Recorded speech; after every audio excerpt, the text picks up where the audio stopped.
صلی علی محمد وآل محمد وعجل فرج ایام شہادت سیدہ پاک سلام اللہ علیہا اپنے مولا کی خدمت میں تعزیت پیش کرتے ہیں۔ خداوند عظیم نے یہ توفیق عطا کی کہ ذکر سیدہ پاک کے لیے ہم حاضر ہو سکے۔ ایک بہت بڑی عبادت ہے، اسی لیے ہم یاد کرتے ہیں اپنے مرحومین کو، آپ کے مرحومین کے لیے، مجلس کا اہتمام کرنے والے دوستوں کے مرحومین کے لیے ایک مرتبہ سورہ فاتحہ، 3 مرتبہ سورہ توحید پڑھتے ہیں۔ بسم اللہ الرحمن الرحیم، الحمد للہ رب العالمین، الرحمن الرحیم، مالک یوم الدین، ایاک نعبد و ایاک نستعین، اہدنا الصراط المستقیم، صراط الذین انعمت علیہم غیر المغضوب علیہم ولا الضالین۔ بسم اللہ الرحمن الرحیم، قل هو اللہ احد اللہ الصمد لم یلد ولم یولد ولم یکن لہ کفوا احد۔ بسم اللہ الرحمن الرحیم، قل هو اللہ احد اللہ الصمد لم یلد ولم یولد ولم یکن لہ کفوا احد۔ بسم اللہ الرحمن الرحیم، قل هو اللہ احد اللہ الصمد لم یلد ولم یولد ولم یکن لہ کفوا احد۔ یہ ذکر ہوتا ہے وہ جگہ عبادت خانہ ہے جہاں پر یہ عبادت انجام دی جا رہی ہے، لہٰذا نورانیت، خوشبو اہل بیت اس جگہ سے بھی ملتی ہے جہاں پر آل محمد کا ذکر ہوتا ہے، اور ہماری یہ ذمہ داری لگائی ہے خداوند عظیم نے کہ ہم محبت کریں آل محمد سے۔ پاک پیغمبر نے ایک حدیث میں ارشاد فرمایا ہے کہ لا یؤمن عبد حتی اکون احب الیہ من نفسہ و حتی تکون اہل بیتی احب الیہ من اہل بیتہ، کہ کوئی شخص تب تک مومن نہیں بن سکتا جب تک میں اسے اس کی ذات سے زیادہ محبوب نہ بن جاؤں اور میری عطرت اسے اپنی عطرت سے زیادہ محبوب نہ ہو جائے۔ یہ صاحب ایمان ہی تب ہو سکتا ہے کہ جب شدید ترین محبت انسان کے دل میں پیغمبر اکرم کی اور آل پیغمبر کی پائی جائے، لہٰذا عطرت پیغمبر کو پہچاننا ضروری ہے، کیونکہ جو ذمہ داری لگائی گئی ہے وہ عطرت پیغمبر کی لگائی گئی ہے کہ آپ کی عطرت سے زیادہ عطرت پیغمبر آپ کو محبوب ہونا چاہیے، تب آپ مومن بن سکتے ہیں۔ اس کا مطلب ہے کہ یہ شرعی ایمان کی خدا کی طرف سے ہماری ذمہ داری ہے کہ آپ کا وظیفہ ہے کہ آپ محبت کریے محمد و آل محمد سے بھی اور خدا سے بھی۔ اور یہ ذکر بھی در حقیقت ذکر خدا ہی کا ایک شعبہ ہے جو ذکر آل محمد ہے۔ حدیث معصوم نے ارشاد فرمایا ہے ان ذکرنا من ذکر اللہ، کہ ہمارا ذکر جزء ذکر خدا ہے، کیونکہ خداوند عظیم نے یہ حکم دیا ہے اس ذکر کا، تو جو حکم خدا نے دیا ہے نا وہ عبادت خدا شمار ہوگی۔ جب آپ اس پہ عمل کریں گے وہ عبادت خدا شمار ہوگی۔ اور اس میں معرفت سب سے اہم بات یہ ہے کہ ہمیں آل محمد کی معرفت ہونی چاہیے، چونکہ جن ہستیوں کے آپ ایمان کا حصہ ہے، جن ہستیوں کو پہچاننا اور جن ہستیوں کے محبت کرنا ایمان کا حصہ ہے، ان کی معرفت بھی ضروری ہے۔ جیسے خداوند عظیم ہے، آپ خدا پر ایمان لے آتے ہیں تو خدا کی معرفت ہونی چاہیے، آپ پیغمبر اکرم پہ ایمان لے آتے ہیں تو پیغمبر کی معرفت ہونی چاہیے۔ اسی طرح سے آل محمد چونکہ ایمان کا حصہ ہے لہٰذا آل محمد کی معرفت ہونی چاہیے۔ اور عجیب بات یہ ہے کہ آل محمد میں جو سیدہ پاک کا وجود مبارک ہے نا، اس کو مرکز و محور قرار دیا گیا ہے آل محمد میں، یعنی جب بھی پہچان کروائی ہے، جب بھی خداوند عظیم نے بیان کیا ہے نا کہیں پر بھی، وہاں پر اگر مرکز کسی ہستی کو قرار دیا ہے تو سیدہ سلام اللہ علیہا کی ذات مبارکہ ہے۔ یہ بات ہمارے لیے بہت تعجب کی ہے اور بہت مشکل ہے اس بات کو سمجھنا ہمارے لیے کہ سیدہ مرکز و محور کیوں قرار پائی ہے اس مجموعہ میں، جبکہ نبی ہے، رسول خدا، ختم المرسلین ہے، ائمہ طاہرین ہے، مولا امیر ہے، حسنین کریمین ہے، جہاں پر یہ ہستیاں ہیں کہ جو صاحب منصب ہے، منصب رسالت ہے، منصب امامت ہے، منصب نبوت ہے، ان ہستیوں کو تو یہ منصب حاصل ہے، لہٰذا یہ اس مجموعے میں ذکر ہوتا ہے۔ لیکن سوال یہ ہے کہ سیدہ سلام اللہ علیہا کے پاس کون سی وہ عظمتیں اور منصب ہے کہ جس کی وجہ سے خدا نہ صرف ان کو اس مجموعہ میں ذکر کرتا ہے بلکہ مرکز و محور بنا کر کے بیان کرتا ہے۔ خداوند اعظم جہاں پر بھی ذکر ہوا ہے پیغمبر کا اور علی کا، وہاں پر ذکر سیدہ ساتھ ذکر ہوا ہے۔ آپ دیکھیے خلقت نورانیت ہے، جہاں پہ عالم نور میں خلقت کی بیان ہوا کہ سب سے پہلے خداوند عظیم نے ہمیں خلق کیا، وہاں پر پیغمبر نے فرمایا کہ سب سے پہلے خدا نے میرے نور کو خلق کیا، اور پھر میرے نور سے علی کو خلق کیا، اور پھر ہمارے نور سے خدا نے فاطمہ کو خلق کیا، اور پھر فاطمہ کے نور سے خداوند عظیم نے حسن و حسین کو خلق کیا ہے۔ آپ دیکھیے وہاں پر بھی ذکر سیدہ مسلسل ساتھ ساتھ جاری رہا، جہاں پر بھی خداوند عظیم نے پیغمبر و علی کا ذکر کیا ہے وہاں پر سیدہ شامل ذکر کی ہے اور شامل قرار دیا ہے۔ بلکہ مرکزی حیثیت اس مجموعہ میں کہ جس کا کوئی بھی انکار نہیں کر سکتا ہے کہ اطرت پیغمبر اور آل پیغمبر کو جب خداوند عظیم نے بیان کیا ہے تو تعارف کا جو ذریعہ قرار دیا ہے نا، وہ نام سیدہ کو قرار دیا گیا ہے۔ آپ حدیث قصہ پڑھتے ہیں اور حدیث قصہ وہ بابرکت حدیث ہے کہ جس کو پڑھنے کا حکم دیا گیا ہے کہ برکتیں ہیں، آپ اس کو اپنے گھروں میں پڑھیں، اپنے اجتماعات میں پڑھیں کہ اس میں برکتیں پائی جاتی ہیں۔ اس میں کیا ہے؟ اس میں ذکر ہے آل محمد کا، کہ جو اس کو خدا نے ویسے بھی عبادت قرار دیا ہے، باعث برکت قرار دیا ہے۔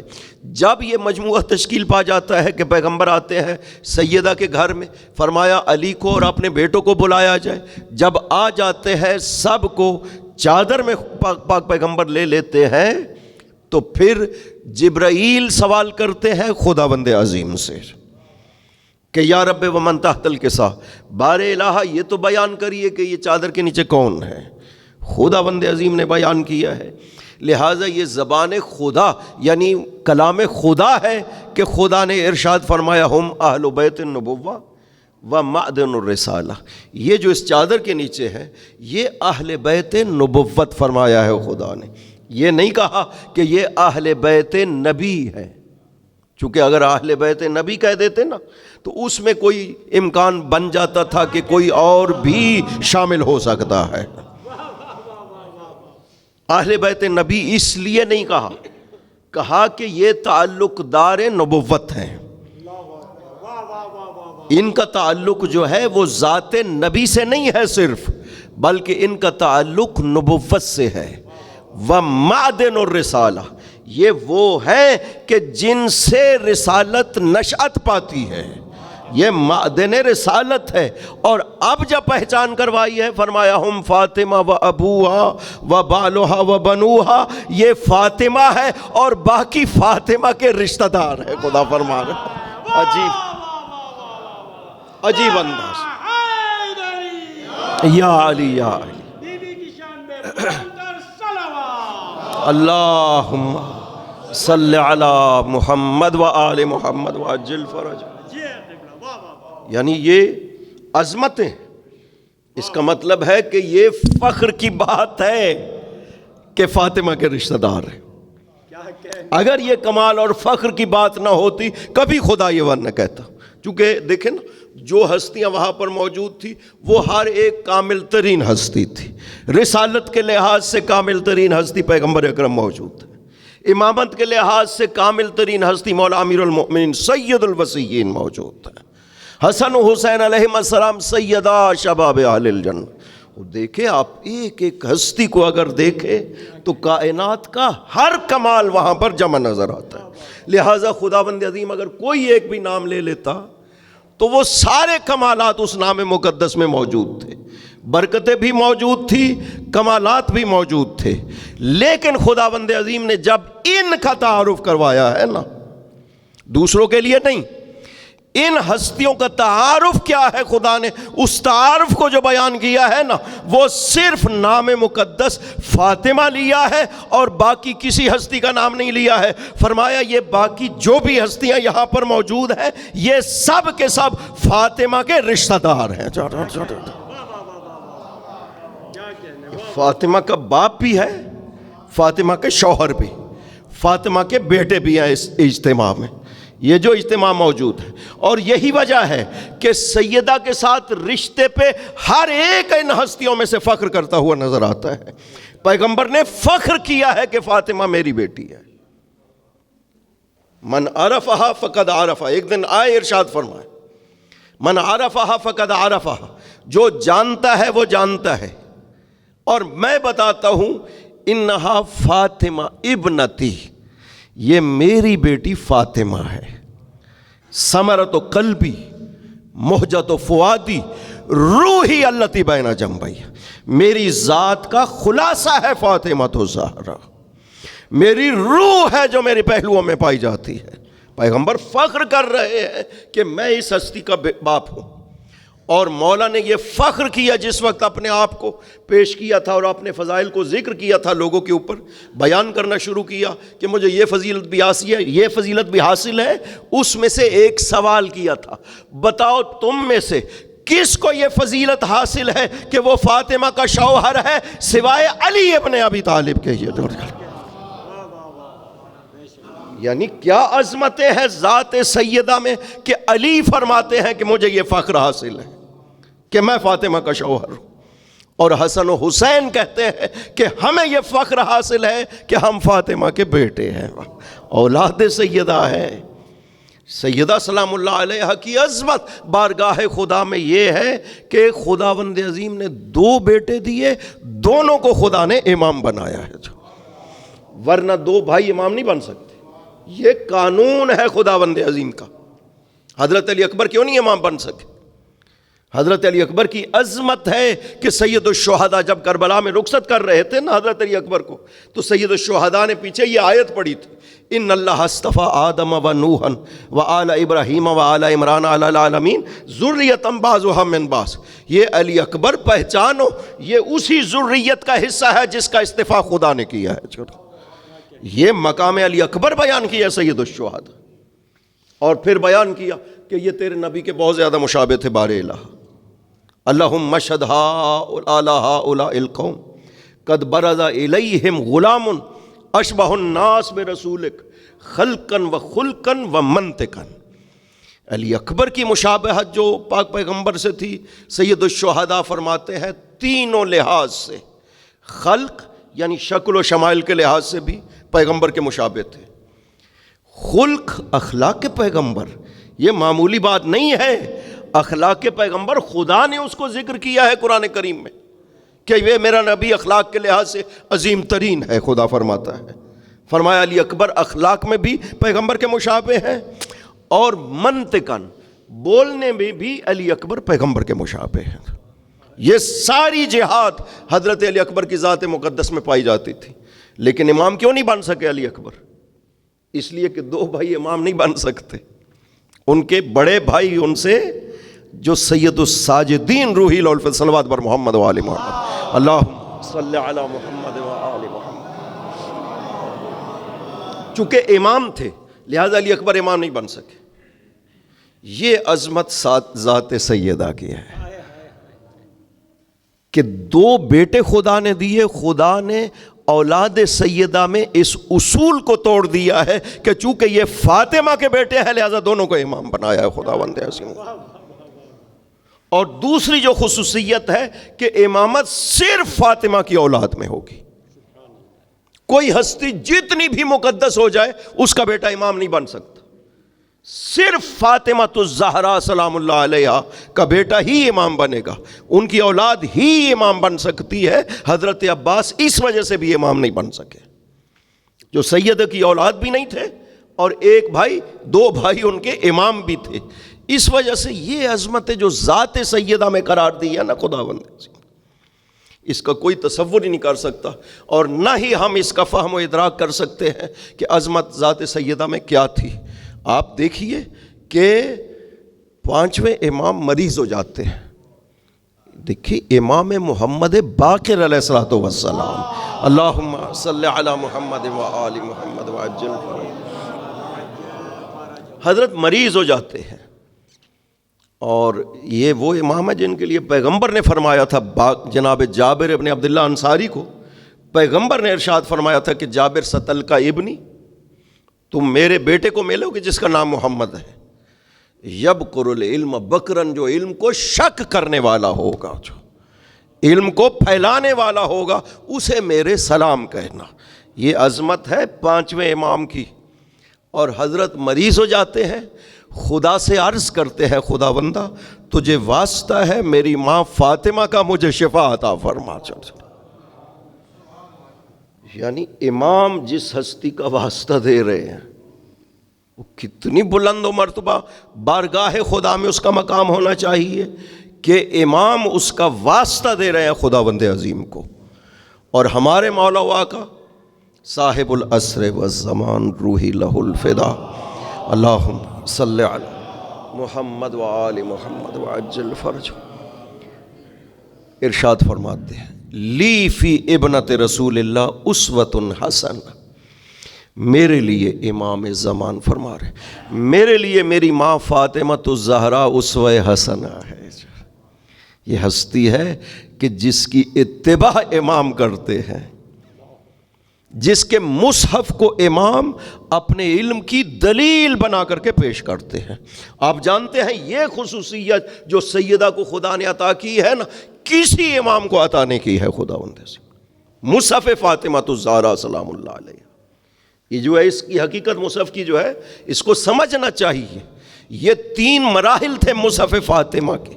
ایک مرحلہ تھا جو پیغمبر اکرم نے لکھوایا، مولا علی نے لکھا تھا. ایک حصہ مصحف فاطمہ کا یہ ہے. ایک حصہ مصحف فاطمہ کو جو خداوند عظیم نے خود جبرائیل کو دے کر کے بھیجا تھا، اور ایک حصہ مصحف فاطمہ کا وہ ہے جو بعد از شہادت پیغمبر جبرائیل آتے تھے اور سیدہ کو بیان کرتے تھے اور امیر المؤمنین اسے لکھا کرتے تھے. یہ 3 مرحلے اور 3 حصے ہیں مصحف فاطمہ کے. خداوند عظیم نے کسی امام کو عطا نہیں کیا. اور معصوم نے ارشاد فرمایا ہے کہ فیہ لیس من قرآنکم حرف واحد، مصحف فاطمہ میں اس قرآن کو جو خدا نے ہمارے لیے نازل کیا ہے، اس قرآن کا ایک حرف بھی نہیں ہے مصحف فاطمہ میں. قیامت تک کے لیے کائنات میں جو حوادث ہونے والے ہیں وہ مصحف فاطمہ میں موجود ہیں. کئی مرتبہ صحابی جب امام جو ایک حکم بیان کرتے ہیں اور صحابی پوچھتا ہے کہ من این ابن رسول اللہ، یہ حکم جو آپ فرما رہے ہیں یہ کہاں سے ہے؟ تو فرماتے ہیں فی مصحف جدتنا فاطمہ، یہ ہماری جدہ فاطمہ کے مصحف میں موجود ہے جو میں تجھے بیان کر رہا ہوں. یعنی امام اپنے حکم کی دلیل، اپنے علم کی دلیل کے طور کے اوپر سیدہ کے، اور ائمہ کی پہچان ہے یہ کہ اس کے پاس مصحف فاطمہ ہوگا. لہٰذا اولاد امام صلی اللہ علیہ وسلم نے ایک شخص نے جو ہے وہ دعویٰ امامت کیا تھا، 6 امام کا دور ہے، تو حضرت نے اسے پیغام بھیجا تھا کہ اگر تم سچے ہو نا اس دعویٰ میں تو تم مصحف فاطمہ میں اپنا نام مجھے دکھاؤ. یعنی امامت کی دلیل ہے مصحف فاطمہ میں موجود. فرمایا اگر تم سچے ہو تو مصحف فاطمہ میں اپنی جدہ کے مصحف میں مجھے اپنا نام بتاؤ. یعنی ائمہ طاہرین کے خداوند عظیم نے نام لکھے ہیں. قیامت تک کے حوادث جو پیش آنے ہیں ذریت سیدہ میں، جو سلطان دہر بننے والے ہیں، سب کے بارے میں خداوند عظیم نے مصحف سیدہ میں بیان کی. اور یہ ائمہ کی علامت کے طور کے اوپر ہر امام کے پاس مصحف فاطمہ رہا ہے، اور اس وقت جو ہے وہ مولا و آقا کے پاس محفوظ ہے. لہٰذا یہ عظمت خداوند عظیم نے ایسی چیز ہے، ایسی حقیقت ہے جو کسی امام کے لیے خدا نے قرار نہیں دی ہے. ائمہ کو اس نے علم لدنی عطا کیا ہے. ائمہ علم لدنی کے مالک تھے جو خدا نے عطا کیا ہے، لیکن مصحف سیدہ سلام اللہ علیہ صرف سیدہ کے لیے ہے.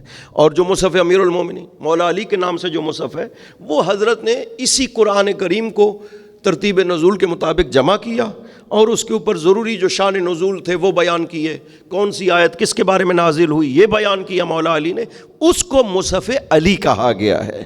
سیدہ سلام اللہ علیہ کی یہ عظمت ہے کہ خداوند عظیم ہم فاطمہ و ابوہا، وبالوہا وبنوہا، نام صرف ایک ہستی کا لیا ہے، باقی صرف اور صرف کہا ہے کہ یہ سب کے سب سیدہ کے رشتہ دار ہے۔ اس کا مطلب ہے کہ سیدہ کا رشتہ دار ہونا یہ بڑی عظمت ہے۔ آج اگر ذریت سیدہ کو عظمت بیان کی گئی ہے تو اس واسطے کہ سیدہ سے تعلق ہے اس اولاد کا، ذریت سیدہ، ورنہ خدا رشتے نہ بیان کرتا کہ یہ فاطمہ کے رشتہ دار ہے، باپ ہے، شوہر ہے اور بیٹے ہے فاطمہ کے، اور نام بیان کر دیتا کہ پیغمبر اکرم ہے، علی ہے، یہ ہستیاں، خدا نام بیان کر دیتا، نہیں، نام نہیں بیان کیا صرف۔ اور ایک اور بات بھی بڑی غور کے قابل ہے، میں کہا کرتا ہوں کہ اگر کہیں پر افراد موجود ہوں اور سب کے سب ان پڑھ ہوں اور ایک ان میں سے اگر میٹرک پاس ہو نا تو کہا جاتا ہے یہ پڑھا لکھا آدمی ہے،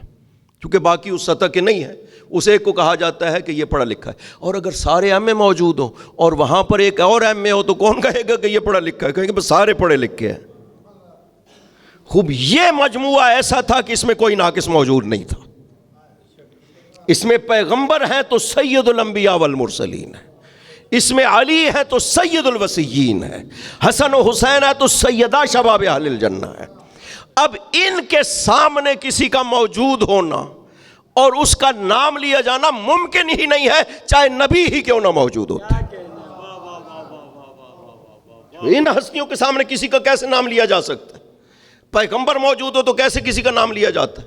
حتیٰ کوئی نبی بھی موجود ہو تو نہیں نام لیا جا سکتا چونکہ پیغمبر موجود ہیں۔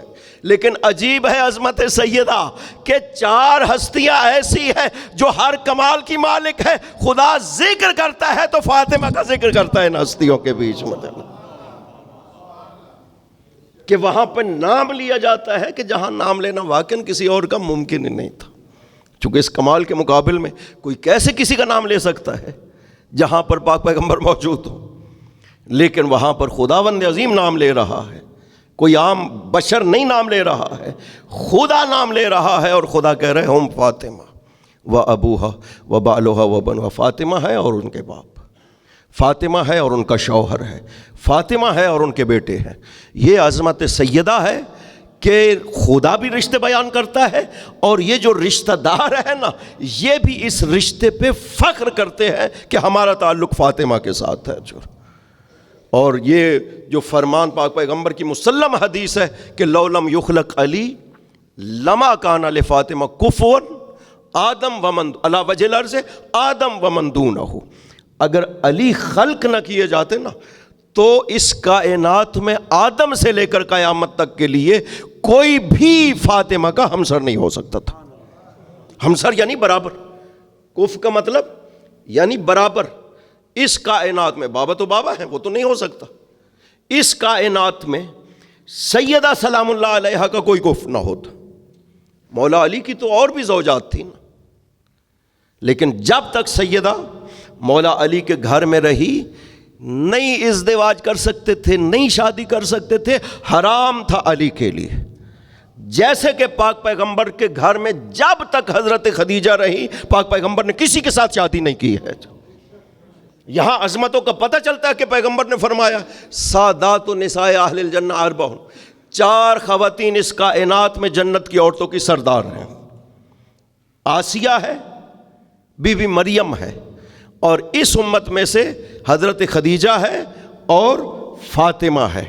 یہ سیادت ہے ان ہستیوں کی کہ جب تک خدیجہ پیغمبر کے گھر میں رہی ہے کسی اور سے شادی نہیں کیا پیغمبر نے۔ جوانی تو ساری اسی میں گزر گئی تھی پاک پیغمبر کی، نہیں چونکہ جائز نہیں تھا، چونکہ ایک سادات نساء اہل الجنہ جو عورتوں کی سردار ہے وہ موجود ہے، کسی کو اس کے برابر قرار نہیں دیا جا سکتا تھا۔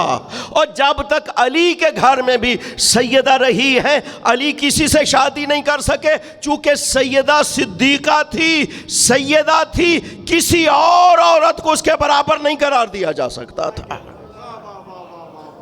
یہ عملی شہادت ہے، عملی ثبوت ہے سیدہ کی عظمتوں کے لیے، بی بی خدیجہ کی عظمتوں کے لیے یہ عملی ثبوت ہے جو پیش کیا پیغمبر نے بھی اور مولا نے بھی، علی نے بھی، کہ سیدہ کی یہ عظمت ہے کہ جو صدیقہ ہے، اور حضرت علی ہیں صدیق، سیدہ ہیں صدیقہ، لہٰذا کوئی ہمسر ہو ہی نہیں سکتا تھا۔ اور سیدہ سلام اللہ علیہا جو ہے اس آیت میں جو میں نے تلاوت کی ہے نا سورہ کوثر، آپ اس میں دیکھیے کہ خداوند عظیم ارشاد فرماتا ہے انا اعطیناک الکوثر۔ کوثر کا مطلب ہے خیر کثیر، بہت زیادہ خیر۔ اے رسول، ہم نے آپ کو خیر کثیر عطا کر دی ہے۔ فصل لربک، اب آپ شکرانے کے طور کے اوپر اپنے رب کی نماز پڑھیں، ونہر، اور نماز میں تکبیر کے لیے اپنے ہاتھوں کو کانوں تک بلند کریے۔ ان شانک ھو الابتر، آپ کا دشمن جس نے آپ کو یہ تانا دیا ہے نا وہ ابتر ہے، اس کی نسل نہیں ہوگی۔ اس کے 10 بیٹے تھے، جس نے پاک پیغمبر کو یہ تانا دیا تھا کہ جب بیٹے فوت ہو گئے، حضرت ابراہیم بھی فوت ہو گئے، بی بی پاک سلام اللہ علیہ حضرت خدیجہ سے جو بیٹے تھے 2 وہ بھی فوت ہو گئے۔ اس نے تانا دیا، بیٹے نے کہا کہ میں لأبغض، میں بغض رکھتا ہوں، دشمنی رکھتا ہوں، آپ کا نام لے کر کے کہا۔ باپ نے کہا بیٹا گھبراؤ نہیں، ان کے بیٹے دنیا سے چلے گئے ہیں، ان کے جانے کے بعد یہ سلسلہ ختم ہو جائے گا۔ یہ کہا تھا عاص بن وائل سامی نے اپنے بیٹے کو، جب بیٹے نے اس سے بات کہی، بیٹے کا نام آپ جانتے، عاص بن وائل نے کہا کہ بیٹا گھبراؤ نہیں، بیٹے ان کے چلے گئے دنیا سے، یہ جب خود چلے جائیں گے تو یہ سلسلہ ہی ختم ہو جائے گا، چونکہ نسل باقی نہیں رہی ہے۔ خدا فرماتا ہے پیغمبر کو ہم نے آپ کو فاطمہ کی شکل میں خیر کثیر عطا کر دی ہے، اور اس کی نسل کائنات سے ختم ہو جائے گی، جس کے 10 بیٹے موجود ہیں آپ کے ساتھ۔ یہ آپ کے ساتھ دشمنی کر رہا ہے، یہ کہہ رہا ہے کہ آپ کی نسل ختم نہیں، یہ جو ہم نے آپ کو بیٹی عطا کی ہے نا، اس کائنات میں ہر جگہ پر آپ کی اولاد موجود ہوگی۔ اور اس وقت دیکھیے کائنات میں وہ ایک ہستی تھی خداوند عظیم نے، اور دنیا سے بھی 18 سال کی عمر میں چلی گئی۔ یا تو بہت طویل عمر ہوتی نا، کہتے کہ بڑی اولاد پیدا ہو گئی، نہیں، صرف 18 سال کی عمر میں دنیا سے چلی گئی۔ لیکن اس وقت کائنات کی کوئی جگہ نہیں ہے جو اولاد سیدہ سے خالی ہو۔ یہ وعدہ ہے خداوند عظیم کا جو پورا ہے، اور یہ سب سے بڑی دلیل ہے حقانیت سیدہ کے اوپر کہ خداوند عظیم نے جو وعدہ پیغمبر کو دیا تھا آج دنیا میں وہ پورا ہوتا ہوا نظر آ رہا ہے۔ سیدہ سلام اللہ علیہ کو پیغمبر کے لیے کہہ رہے خیر کثیر ہے۔ خدا نے چونکہ ارشاد فرمایا تھا وَلَسَوْفَ يُعْطِيكَ رَبُّكَ فَتَرْضَىٰ، اے میرے نبی ان قریب خدا آپ کو عطا کرے گا کہ آپ راضی ہو جائیں گے۔ یہ بھی عظمت پیغمبر ہے کہ خداوند عظیم اس طرح سے فرما رہا ہے کہ آپ راضی ہو جائیں گے، ورنہ تو ہر نبی رضائے خدا کے لیے کوشش کرتا ہے کہ خدایا تو راضی ہو جا ہم سے، لیکن پیغمبر کے لیے خدا فرماتا ہے کہ میں ان قریب آپ کو عطا کروں گا کہ آپ راضی ہو جائیں گے۔ اب ایک سوال ہے کہ پاک پیغمبر کس چیز پہ راضی ہو سکتے تھے؟ ان نبیوں کو جو فکر تھی نا، وہ اپنے بعد اپنے کمالات کے بقا کی فکر تھی نبیوں کو، کہ ہم دنیا سے چلے جائیں تو کوئی ہونا چاہیے کہ ہمارے کمالات کا وارث بن سکے۔ حضرت زکریا نے یہی تو دعا کی تھی کہ رب لا تذرنی فردن وانت خیر الوارثین، خدایا مجھے فرد نہ چھوڑنا۔ فرد کا مطلب ہوتا ہے بے مثل، بے مثل نہ چھوڑنا بار الہ، کوئی میرے بعد مجھ جیسا ہونا چاہیے کہ جس کی ذات میں میرے کمال پائے جائیں۔ خوب یہ بات تو پیغمبر کے دل میں بھی ہوگی نا کہ بار الہ میں ختم المرسلین ہوں، میرے بعد یہ سلسلہ چلنا ہے ہدایت کا، تو کوئی ہونا چاہیے نا کہ جس کی ذات میں میرے سارے کمالات نظر آ سکیں۔ خداوند عظیم نے فرمایا انا آتیناک الکوثر، ہم نے فاطمہ کی شکل میں وہ خیر کثیر عطا کر دیا ہے آپ کو یا رسول اللہ۔ یہ خیر کثیر ہے پاک پیغمبر کے لیے، خیر کثیر، یہ کسی عام فرد کے لیے نہیں کہا خدا نے خیر کثیر، پیغمبر کے لیے۔ اس کائنات کو جو بھی خیر ملی ہے پیغمبر کے صدقے میں خدا نے دی ہے۔ وَمَا أَرْسَلْنَاكَ إِلَّا رَحْمَةً لِلْعَالَمِينَ، ہم نے آپ کو اس کائنات کی رحمت بنایا ہے، یہ خیر ہے۔ یہ وجود پیغمبر کی وجہ سے اس کائنات میں جو کچھ بھی نعمت نظر آ رہی ہے وجود پیغمبر کے ذریعے سے۔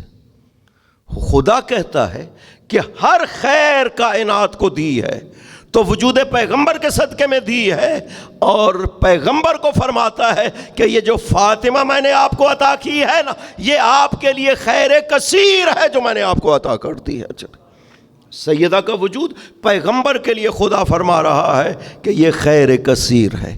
کتنی عظمتیں ہونی چاہیے وجود سیدہ میں کو خدا فرما رہا ہے کہ یہ خیر کثیر ہے۔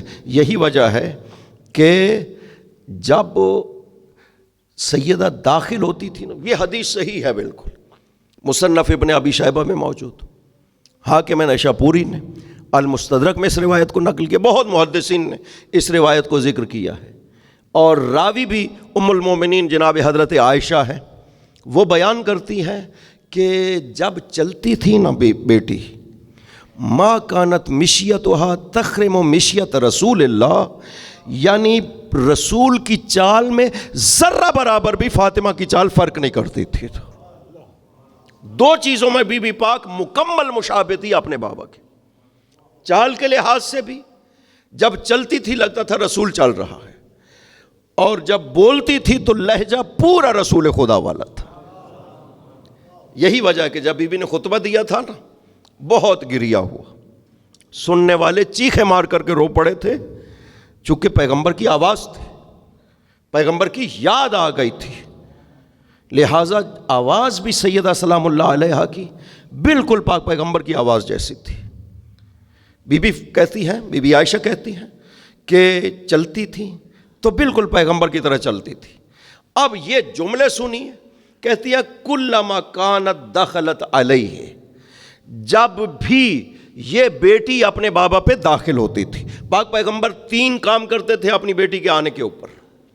پہلا کام، قام الیہا، پاک پیغمبر اٹھتے تھے، آگے بڑھتے تھے، وہاں سے استقبال کرتے تھے جہاں سے بیٹی داخل ہو رہی ہے۔ آپ اندازہ نہیں کر سکتے کہ یہ عظمت کب پیش آتی ہے۔ آپ اپنے آفس میں بیٹھے ہو اور کوئی آپ کے آفس میں داخل ہو، عام بندہ ہو تو آپ کچھ بھی نہیں کہیں گے، کہیں گے آئیے جی تشریف لائیے، لیکن تھوڑا سا رتبہ بلند ہو تو آپ کہیں گے کہ جی، کھڑے ہو جائیں گے اپنی جگہ سے، کہیں گے آپ بیٹھیے تشریف رکھیے، آپ اپنی جگہ پہ بیٹھ جائیں گے۔ لیکن اگر کوئی بہت بڑا مرتبے والا آ جائے تو آپ پھر اپنی کرسی سے آگے بڑھیں گے، دروازے پہ جا کے استقبال کریں گے، اور پھر اور بھی بڑا ہو تو پھر آپ اپنی کرسی پیش کر دیں گے کہ آپ یہاں پر بیٹھیے۔ پاک پیغمبر بی بی پاک کے ساتھ یہی کام کیا کرتے تھے۔ قام الیہا، قام لہا نہیں کہا، قام لہا کا مطلب ہے اپنی جگہ پہ کھڑا ہو جانا، قام الیہا کا مطلب ہے اپنی جگہ پہ کھڑے ہونا اور آگے بڑھ کر کے استقبال کرنا۔ پہلا کام، آگے بڑھ کر کے استقبال کرتے تھے۔ دوسرا کام، فقبلا واخذ بیدہا فقبلہا، پیغمبر بی بی کے ہاتھ کو پکڑتے تھے اور بوسے دیتے تھے پاک پیغمبر۔ آپ اندازہ کر سکتے ہیں عمر کا کتنا فرق ہے۔ بی بی پاک 18 سال کی تھی وقت شہادت، پاک پیغمبر 63 سال کے تھے وقت شہادت۔ کتنا فرق ہے بی بی پاک اور پاک پیغمبر کی عمر مبارک میں، لگ بھگ کوئی 37 سال کا فرق ہے۔ آپ سید الانبیاء والمرسلین، بڑھاپے میں، بی بی پاک بالکل نوجوانی کی حالت میں۔ اب جب یہ بیٹی آئے اور نبی ہاتھ پکڑ کر کے جھک کر کے بوسہ لے رہے ہوں تو بتائیے نا کہ عظمت سیدہ کتنی ہونی چاہیے کہ ختم المرسلین جس کے ہاتھوں کا بوسہ لے رہا۔ اور تیسرا کام کرتے تھے وَأَجْلَسَهَا مَجْلِسَهُ، اور لا کر کے وہاں بٹھاتے تھے جہاں پر خود پاک پیغمبر بیٹھا کرتے تھے۔ یہ کام صرف ایک مرتبہ نہیں، کلما کانت دخلت علیہ، جب بھی بیٹی باپ پر داخل ہوتی تھی پیغمبر یہ کرتے تھے۔ مجھے نہیں ملتا کسی تاریخ میں کہ پیغمبر مولا علی کے لیے بھی اسی طرح استقبال کرتے، نہیں، کھڑے ہونے کا بھی نہیں ملتا۔ مولا علی آئے اور پیغمبر ان کے استقبال کے لیے کھڑے ہو، نہیں ملتا ہے کہیں پر، سوائے ایک دفعہ جب وہ غزوہ ذات السلاسل کو فتح کر کے علی آئے تھے تو پیغمبر ان کے استقبال کے لیے مدینہ سے باہر تشریف لے گئے تھے، سورہ والعادیات بھی نازل ہوئی تھی اور وہاں پر پاک پیغمبر نے علی کا استقبال کیا تھا۔ وہ صرف ایک زندگی کا واقعہ ہے، چونکہ یہ بہت بڑی فتح تھی جو دست علی کے ذریعے سے ہوئی تھی۔ خیبر کے بعد کہا گیا، خیبر کے بعد سب سے بڑی فتح یہ ذات السلاسل، غزوہ ذات السلاسل، ایک وادی تھی مدینہ سے باہر، وادی رمل، آپ نے یقیناً سنا ہوگا یہ واقعہ جنگ کا کہ یہ کس طرح سے پیش آیا تھا۔ وادی رمل تھی مدینہ سے باہر، جنگل تھا، درخت تھے بہت زیادہ، وہاں پر 12,000 مشرکین جمع ہو گئے۔ ان کی پلاننگ یہ تھی کہ ہم رات کو مدینہ پہ حملہ کریں گے اور ایک ہی مرتبہ سب کو ختم کر دیں گے۔ جبرائیل نے آ کر کے کہا کہ خدا فرما رہا ہے کہ وہاں پہ یہ مشرک جمع ہے، آپ لشکر دے کر کے بھیجیے تاکہ ان کے ساتھ جنگ کر کے فتح کر لیں۔ حضور پاک بھی مصلحت خدا کے مطابق لشکر دے کر کے بھیجا، لیکن وہ جنگ کیے بغیر واپس آ گئے۔ پھر دوبارہ لشکر دے کر کے بھیجا، پھر جنگ کیے بغیر واپس آ گئے۔ اب جبرائیل نازل ہوئے اور کہا کہ یا رسول اللہ، خدا فرما رہا ہے کہ اگر فتح چاہتے ہیں نا تو علی کو بھیجیے، اگر فتح چاہتے ہیں۔ یا علی یا علی۔ وہ خیبر اس سے پہلے فتح ہوا، وہ بھی تو اسی طرح ہوا نا کہ وہ 39 دن جو ہے جنگ کے لیے لشکر تو جاتا رہا، نہیں فتح ہو سکی۔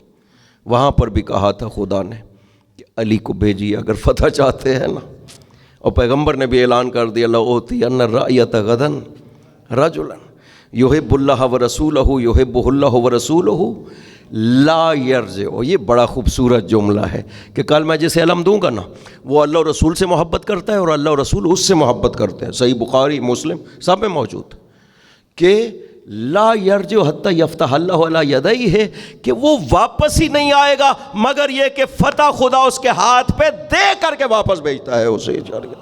یہ خصوصیت رہی ساری جنگوں میں مولا علی علیہ السلام کی کہ جس جنگ میں بھی تشریف لے گئے اس میں فتح ملی ہے۔ یہاں پر بھی وہی صورتحال پیش آئی کہ فرمایا علی کو بھیجے، اگر فتح چاہتے ہیں علی کو بھیجیں، اور مولا علی گئے اور وہ جنگ کی اور فتح ہو گئی۔ سورہ والعادیات نازل ہو گئی پاک پیغمبر پہ صبح کی نماز کے وقت، اور پاک پیغمبر نے یہ سورہ تلاوت فرمائی، اور اس کے بعد فرمایا کہ ہم صبح جو ہے وہ علی کے استقبال کے لیے جا رہے ہیں، اور مدینہ سے 3 میل باہر تشریف لے گئے علی کے استقبال کے لیے۔ یہاں صرف آپ کے اس ذوق کے لیے وہ حدیث بھی نقل کر دوں کہ جو موجم کبیر طبرانی میں موجود ہے، ہماری اپنی حدیث کی کتابوں میں موجود ہے، کہ پیغمبر نے ارشاد فرمایا کہ جو بھی مجھے علی کے آنے کی خوشخبری دے گا میں اسے جنت کی بشارت دیتا ہوں۔ اور پھر ایک صحابی نے آ کے عرض کیا یا رسول اللہ، میں غبار دیکھ رہا ہوں، لگتا ہے علی آ رہے ہیں۔ دور سے جب مولا علی نے پاک پیغمبر کو دیکھا نا کہ میرے استقبال کے لیے تشریف لائے ہیں، تو علی گھوڑے سے اترے اور دوڑتے ہوئے آئے، آ کے پاک پیغمبر کے قدموں پہ گر گئے، بوسے لیتے تھے۔ مولا علی پیغمبر اکرم کے قدموں کے بوسے لیتے تھے۔ یہ تو عظمت پیغمبر اکرم ہے نا، اور علی پر وردہ بھی تھے پاک پیغمبر کے، اور عظمت کو پہچانتے بھی تھے۔ لہٰذا جب علی تشریف لاتے تھے نا پیغمبر اکرم کی خدمت میں، تو پاک پیغمبر کے قدموں کے بوسے لیتے تھے علی۔ علی گر گئے پاک پیغمبر کے قدموں پر، پیغمبر نے اٹھایا علی کو، سینے سے لگایا، پیشانی کا بوسہ دیا، اور یہ جملہ ارشاد فرمایا یا علی لولا ان اخاف علی امتی ان تقول فیک ما قالت النصارى فی عیسی ابن مریم، علی اگر مجھے اپنی امت پہ خوف نہ ہوتا کہ تیرے بارے میں وہی کہیں گے جو عیسائیوں نے عیسیٰ کے بارے میں کہا، تو آج تیری ایسی فضیلت بیان کرتا کہ تو جہاں سے گزرتا لوگ تیرے پاؤں کی مٹی اٹھا کر کے شفا قرار دیتے اپنے لیے۔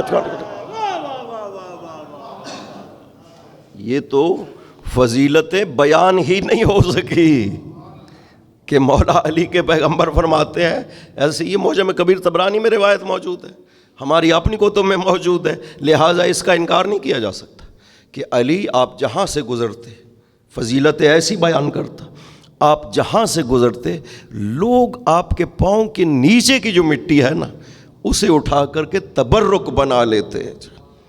آپ نے پہچانا، خوش قسمتی ہے، سعادت ہے کہ آپ نے آل محمد کو پہچانا ہے اور آل محمد سے محبت کرتے ہیں، اور اس میں ظاہراً کوئی ہمارا زیادہ کمال نہیں ہے، یہ خدا کی مہربانی ہے، خدا عطا کرتا ہے۔ یہ جو دلوں میں معرفت ہے، یہ جو دلوں میں محبت ہے، یہ خدا کی طرف سے ہے۔ کسی کو ایک جملے کی وجہ سے علی سے محبت ہو جاتی ہے، کوئی پاک پیغمبر کی زبان سے سنتا رہے، منافقین تھے نا، وہ نہیں مانتے تھے علی کو۔ جانتے ہو یہ مومن و منافق کا فرق کہاں سے پیدا ہوا ہے کہ کچھ مومن بن گئے کچھ منافق بن گئے؟ یہ لا الہ الا اللہ سے پیدا نہیں ہوا، یہ محمد رسول اللہ سے بھی پیدا نہیں ہوا. یہ کلمہ سب پڑھتے تھے، مومن تھے یا منافق تھے، یہ کلمہ سب پڑھتے تھے. یہ فرق جو پیدا ہوا ہے نا، یہ ولایت علی سے پیدا ہوا ہے. اور جس نے علی کو مانا وہ مومن کہلایا، جس نے علی کا انکار کیا وہ منافق کہلایا ہے. یا علی یا علی، یہ فرق تو. اور خود پیغمبر نے ارشاد بھی فرمایا کہ یا علی لولا انت لم یعرف المنافقون من بعدی. علی اگر آپ نہ ہوتے نا، میرے بعد منافقوں کا پتہ ہی نہ چلتا، منافقوں کو پہچانا ہی نہیں جا سکتا تھا اگر علی نہ ہوتے.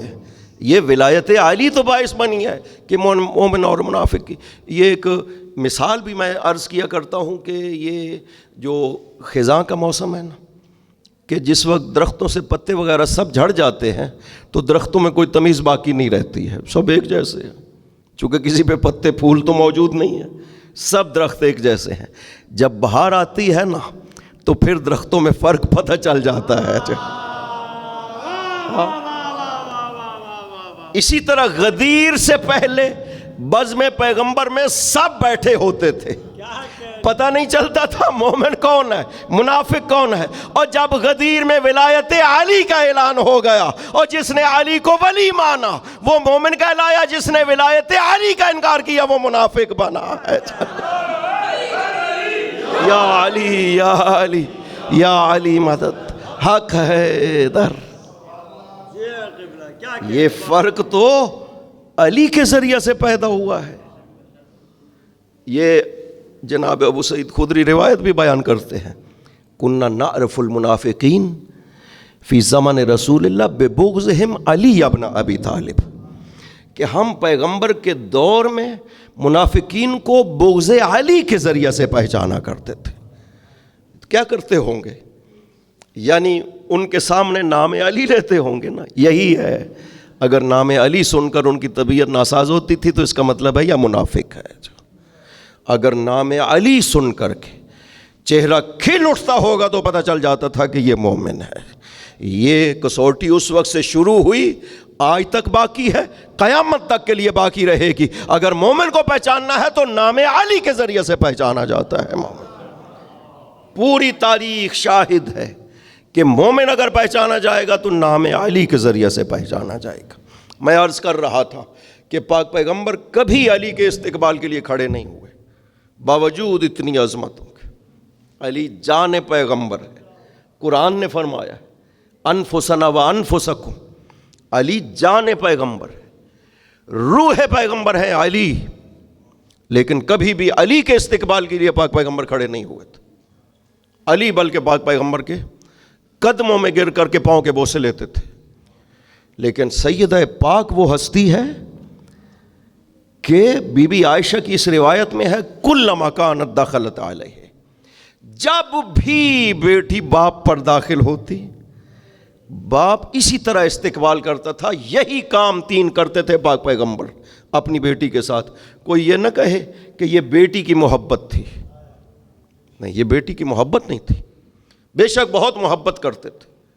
کہا بھی گیا ہے، بی بی ام المومنین نے یہی فرمایا ہے کہ مردوں میں سب سے زیادہ محبوب علی ہے اور عورتوں میں سب سے زیادہ محبوب فاطمہ ہے پاک پیغمبر کو.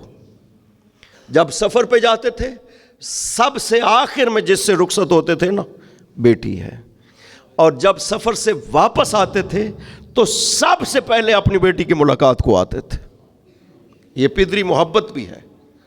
لیکن یہ جو استقبال اور احترام کر رہے ہیں نا پاک پیغمبر، یہ عظمت سیدہ کی وجہ سے.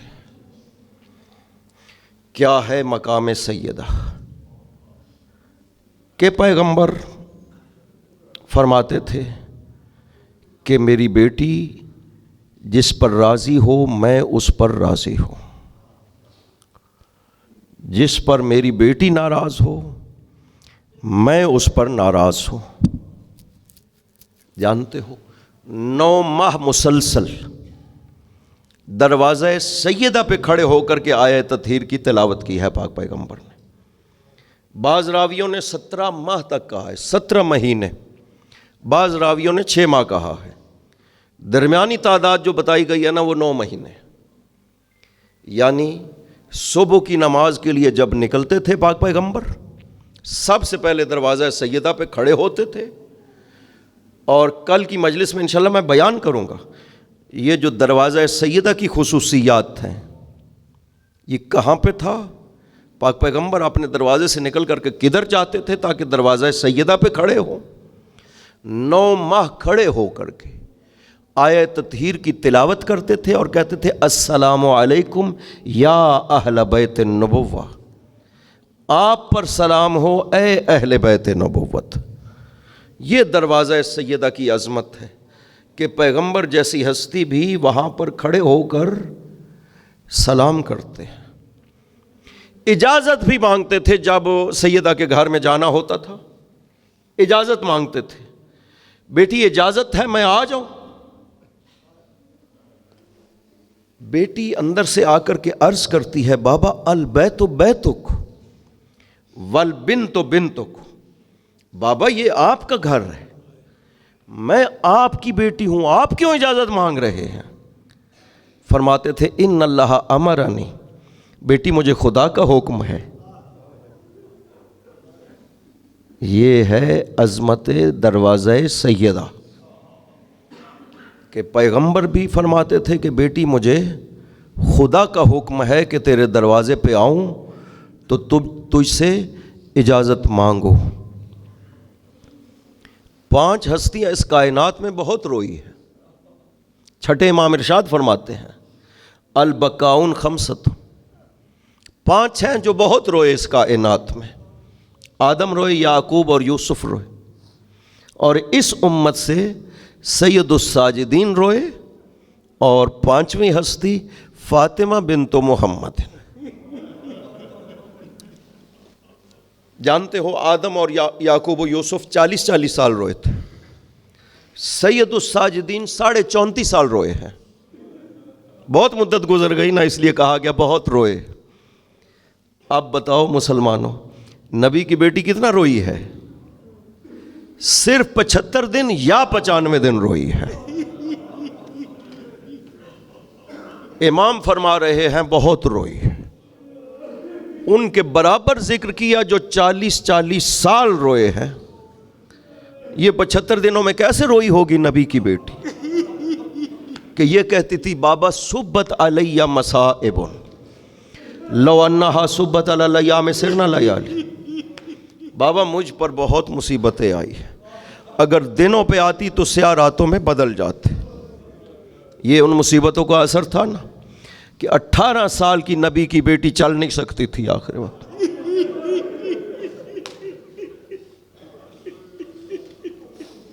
علی سے کہا علی آج مجھے بابا کی بہت یاد آ رہی ہے، بابا کی خوشبو لینا چاہتی ہوں، مجھے آج بابا کی قبر پہ تو لے جاؤ.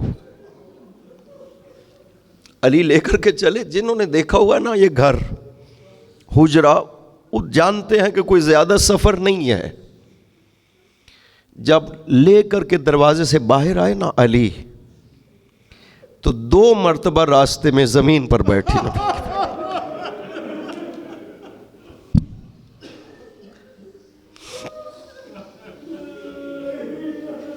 کہا علی میں چل نہیں سکتی ہوں. یہ ہے کہ صبت علیہ مصائب، بہت مصیبتیں آئی. اور پھر آپ کا غم اور گریہ مسلسل جاری ہے. یوں نہیں ہے کہ چلی گئی جنت میں اور گریہ ختم ہو گیا، نہیں، اب اپنے حسین پر روتی ہے اور بہت روتی ہے. چھٹے امام نے ابو بصیر سے فرمایا ابو بصیر، مظلوم کی ماں جب چیخیں مارتی ہے نا جنت میں تو جہنم کی آگ کے شعلے بھڑکنے لگتے ہیں، فرشتے اس آگ کو قابو کرتے ہیں ورنہ دنیا جل جائے. سمندروں کے آگ میں طغیانی آ جاتی ہے، فرشتے قابو کرتے ہیں پانی کو ورنہ دنیا غرق ہو جائے. یہ جب اپنے بیٹے کی یاد میں چیختی ہے. ایک سوال کیا ابو بصیر سے، الا تسعد فاطمہ یا ابا بصیر، ابو بصیر تم فاطمہ کی مدد نہیں کرتے ہو؟ عرض کیا مولا میں کیسے مدد کر سکتا ہوں؟ فرمایا جب تم اس کے بیٹے پہ روتے ہو نا تو ماں کے دل کو بڑی ڈھارس بنتی ہے، ہر اس جگہ جاتی ہے جہاں پر بیٹے کی کوئی علامت موجود ہے۔ حسام الواعظین اصفہان کے ایک بہت بڑے عالم، مجلس بھی پڑھتے ہیں، ان کی خصوصیت یہ تھی کہ ان کو جو بھی کوئی دعوت دیتا تھا نا وہ چلے جاتے تھے۔ ایک دفعہ کسی دوسرے شہر میں ایک اشرا مجالس کی دعوت دی گئی، کوئی تیسری چوتھی مجلس تھی کہ دیر ہو گئی جانے سے، کسی اور وجہ سے، اپنی وجہ سے نہیں، دیر ہو گئی۔ جب جا رہے تھے لوگ مجلس سے واپس آ رہے تھے، لوگوں نے کہا قبلہ اب مجلس ختم ہو گئی، آپ کے جانے کی کوئی ضرورت نہیں ہے، اب فائدہ بھی نہیں۔ یہ واپس آ گئے، سوئے تو خواب میں سیدہ کو دیکھا۔ بی بی نے سوال کیا حسام الواعظین کیوں نہیں آیا تھا میرے بیٹے کی مجلس کے لیے؟ عرض کیا بی بی لوگوں نے مجھے بتایا کہ مجلس ختم ہو گئی ہے، میں اس لیے واپس آ گیا تھا۔ کہا میں تو بیٹھی رہی۔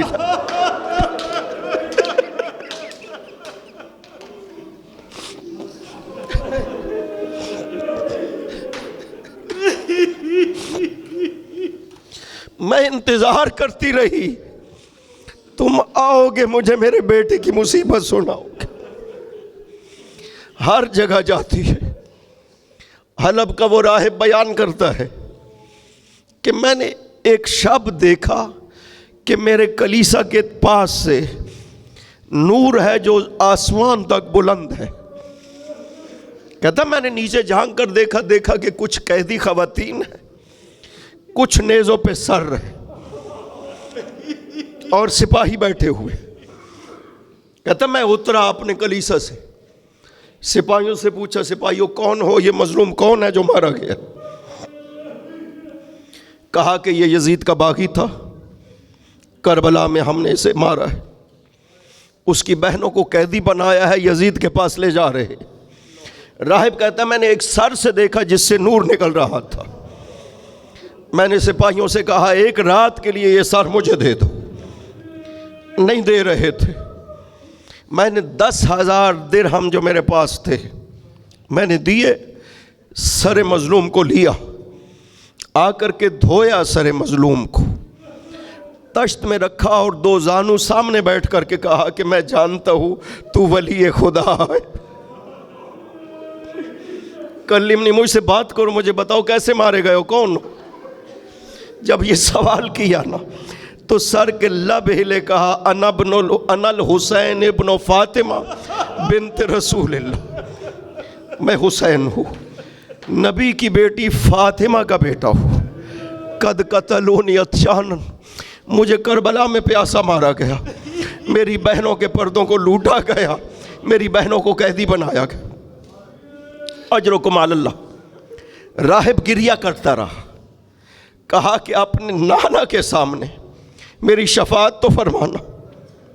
سر سے آواز آئی تم کلمہ پڑھو میں تمہاری شفاعت کروں گا۔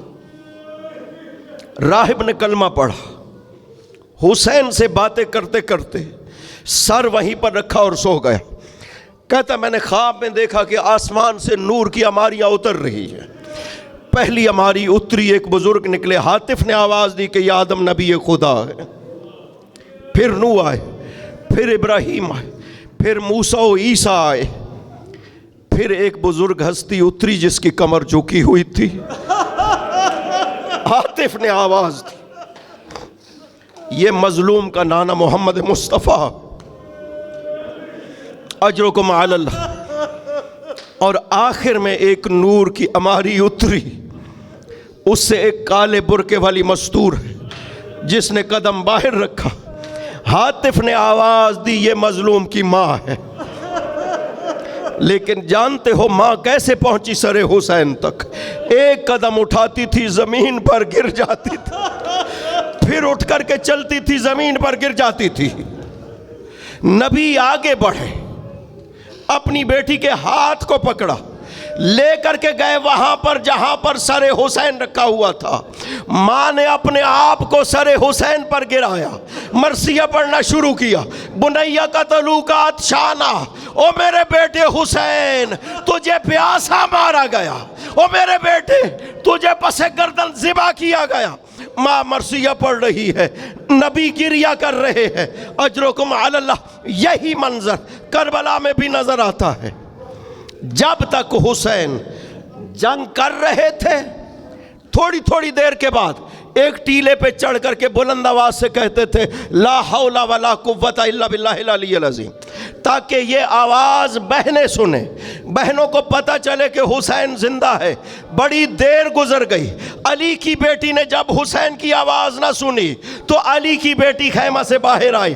سپاہی بیان کرتا ہے میں نے دیکھا کہ ایک قدم اٹھاتی تھی زمین پر گر جاتی تھی، پھر قدم اٹھاتی تھی پھر زمین پر گر جاتی تھی. آئی تلہ زینبیہ پر عجیب منظر دیکھا کہ حسین زمین کربلا پر لیٹا ہوا ہے. وَالشِّمْرُ جَالِسٌ عَلَى صَدْرِهِ، شمر کے ہاتھ میں خنجر ہے، وہ حسین کے گلے کو کاٹنا چاہتا ہے. علی کی بیٹی نے بڑی آوازیں دی بچانے کے لیے. آخر میں مدینہ کی طرف رخ کیا. نانا آئیے کربلا میں میرا حسین مارا گیا. وَسَيَعْلَمُ الَّذِينَ ایمن قلب ماتم حسین. بی بی فاطمہ زہرا، بی بی فاطمہ زہرا، بی بی فاطمہ زہرا، بی بی فاطمہ زہرا، بی بی فاطمہ زہرا. اسلام کی عظمت کا اے باپ سنہرا، بی بی فاطمہ زہرا، بی بی فاطمہ زہرا، بی بی فاطمہ زہرا، بی بی فاطمہ زہرا، بی بی فاطمہ زہرا.